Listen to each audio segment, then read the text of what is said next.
Welcome back to Dear Diary, the Self-Love Podcast. I am your host, Amanda Beatty. Welcome to today's episode. It's going to be a shorty but goodie, and I'm going to try to sprinkle these in because I know I personally really like a good 15-minute shower window podcast to listen to, or like a load the dishwasher, fold the laundry podcast episode to just like fit in there when I can before my kid finds me because I'm hiding or something. You know what I mean? You know what I mean. Okay. So the energy. We're going to talk about human design really quickly, but this is for everyone. We're going to talk about resting, retreating, pulling yourself back from life and really honoring your body, listening to what's going on inside of you, assessing what's working, finding peace in the simple pleasures. So this is for everyone. But I just want to start off and talk a little bit about human design because it's a tool that I use. I don't like live and die by it, but I use it a lot in my life. I use it in my relationship. I use it in my parenting. I use it for my diet. I use it for like how I eat, which is wild to me that I'm even saying that out loud, but like it's helped a lot. I've had stomach issues like disappear since I started doing that. Anyway, okay, that's a different topic for another day. So the transit, the sun, the moon, the stars, the planets, it's constantly changing, right? It's sort of like astrology. There is aspects of astrology in human design. But right now in the transits, we are in the energy of gate 33 and 19, okay? Just hang with me if you don't know human design. And if you do, then you already know this. So gate 33 is the gate of privacy. So if you're feeling a little extra sensitive right now, it's all good. If you're craving a little extra alone time right now, that's right on point. It represents the energy of needing personal space, time to process your emotions, your experiences, right? So, people that typically have this gate in their chart, you really probably like alone time. You are emotionally deep and you like to keep your stuff in, right? You are very selective about who you share your experiences with. You really have to trust people. So, right now, we are all experiencing that energy, whether you have it in your chart or not. Then we're going to move on to gate 19, the gate of sensitivity, right? Sensitivity to the needs and feelings of others, of ourselves, super attuned to our emotions, especially those around us, right? You ever walk into a room and you can instantly like assess who's having a bad day, who's having a good day, who's drunk, who's fighting with their partner, who's, here for the party, like that natural ability to just tune in and see what's going on around them, and then being able to empathize and maybe provide support. Gate 19 really carries this like nurturing and caring energy. Okay. So it allows you to connect with people on a very deep level. So here we have this privacy gate, right? Where we kind of tend to retract and be in our own personal space. And then we have the beautiful dance of sensitivity, being sensitive to other people's emotions, right? So when you're dancing between these two energies, the vibe is like knowing when to be with people and when to retreat, right?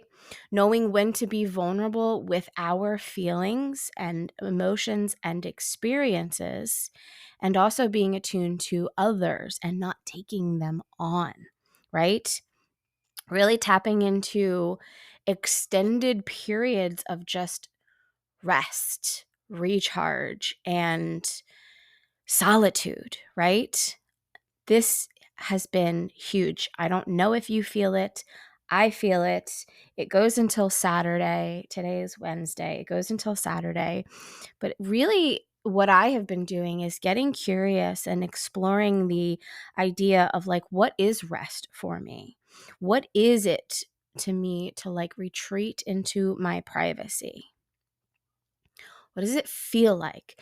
Do I tend to wait until I'm in like damage control mode where I like really need rest and it's loud and I'm like lacking patience and I'm taking other people's emotions on and I'm not knowing when to step away? Or am I listening to my body and really being attuned to my body, those around me, and creating boundaries with that while honoring my well-being, right? Knowing when to retreat and when to interact with others. Knowing where and what and how, and like the practices and the rituals and the routines and the simple pleasures of like what fuels me in a way where I feel replenished, right? Assessing like what is working for you. For me, it's taking small little micro, I've talked about this a million times, but the small little mini micro self-care acts throughout my day.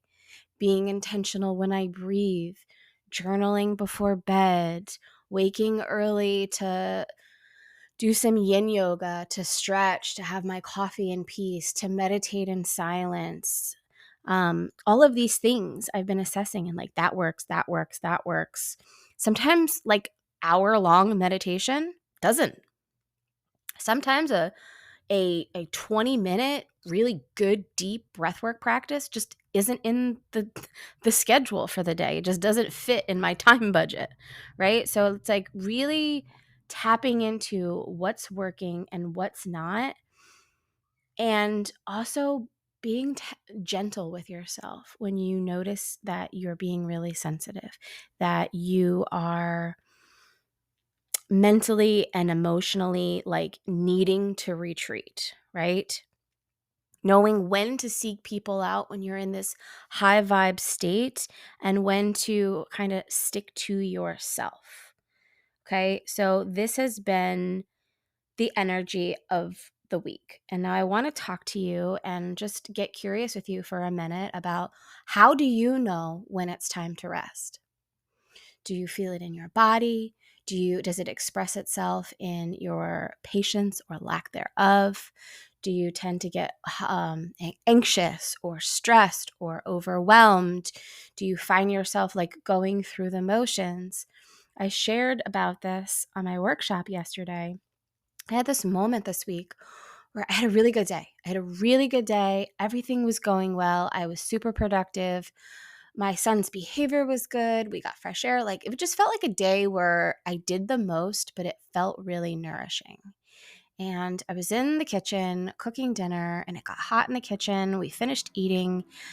And when I went from the kitchen to the living room, the change in the temperature of the room, right? It was super cool in the living room. It's hot in the kitchen. Just that like shift, it sparked this like awareness in me of like, oh, okay, let's check in for a second. And I took a deep breath.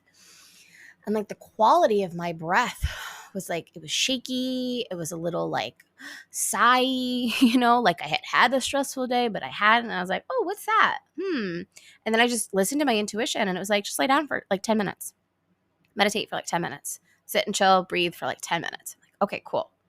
So I listened. I'm listening to the nudges. I'm listening to my body. I kid you not, I laid down and my whole body was like, once I finally like landed on the couch, my whole body was buzzing. My whole body was vibrating. It was in like go, go, go, go, go, go, go, go, go mode. Not that that's a bad thing, but it needed time to just chill, to just retreat, get clear, find solitude, like stillness to help gain clarity for what I wanted to do moving forward, right? So my eyelids are like fluttering, my body's buzzing, my breath is super inconsistent, and it took me like a good 3 minutes of just intentional, slow breath like that to just land, just chill, just chill the fuck out in stillness, right? If I had kept going if I had ignored that nudge, if I had pushed through the desire or the whisper to like meditate for 10 minutes, and it literally was 10 minutes, I got up off that couch and I went out with my son. We went for this long bike ride. We went to go get ice cream. We played outside. We played in the pool. We watched him. Like, it was a nourishing evening. If I hadn't done that, I'm not trying to predict the future. I know me. I would have crashed. I wouldn't have energy. I wouldn't have had energy to do any of those things. Probably wouldn't have had the patience like I did. Like, my day would have been completely different, right? The ending of my day. So I share that to you to like, are you listening to the nudges and the whispers and the winks and nods from your body, from the universe, from whatever, from even your kids and their energy, right? Sometimes your kids' energy is so loud that you need to just chill out, that it's like, as a mom, you're like, all right, everybody, we're having like rest time, right? Do you have rest time in your house? We always have had rest time, like always. So really paying attention. Do you know when you need rest? And if you do, are you honoring it? Are you actually allowing yourself, giving yourself permission without guilt? I'm going to like, without guilt, say that again, to fucking rest. Do you know when to step away? Because sometimes it's really hard. Sometimes we're in the middle of like a lot of things, right? And so it feels hard to withdraw. It feels hard to like try something new, because if you're not used to doing this would be something new for you to try. And are you choosing these opportunities to like choose the options like rest and solitude and retreat that allow you to just be, to just check in, tap out, tune in, see what's going on inside of there? So that's it. That is, we talked about rest a lot. We talk about stillness a lot, but I just wanted you to know it is in the energy this week. So I encourage you, I invite you, even if you're listening to this like months later, assess what's working for you. Allow yourself to make space for rest. Allow yourself solitude and stillness to find clarity. It's okay to take extended periods to like recharge. It's okay to honor alone time. And I think it's really important to teach it to our kids too. And it's okay to be sensitive. It's okay to be vulnerable with our feelings. It's okay to be vulnerable to others' feelings and emotions without having to attach to them. I invite you to just find what feels good. Think outside the box and see where you can carve in moments of rest, even if it's just 10 minutes. Just 10 minutes. See what it does for you, and then let it become a practice. Let it become a habit. Let it be something that you practice getting good at, so that eventually you can get to the point where the temperature of the room changes and you're like, whoa, homegirl, you got to lay down for a minute and just like check out. It has been something that has been so helpful for me. It's even helpful for my son. Like when his emotions are like over the top and he's super excited, it's like, okay, it's time to chill. It's time to turn off the electronics. It's time to kind of shut down and just relax. Okay, so I hope this episode served you well. If it did, let me know. Reach out, share this, tag this. I still need to do an episode about the giveaway, so go over to Instagram. My link is in the bio. Get entered in all of the ways into my giveaway. I'm so excited about that. And tag me when you share this. Let me know so that I can say thank you. I want to see how this works. I want to see how you are resting. Share it in a stories or a post or whatever. I want to know what is working for you. How are you honoring rest? What does rest feel like for you. And until next time, I'll see you around.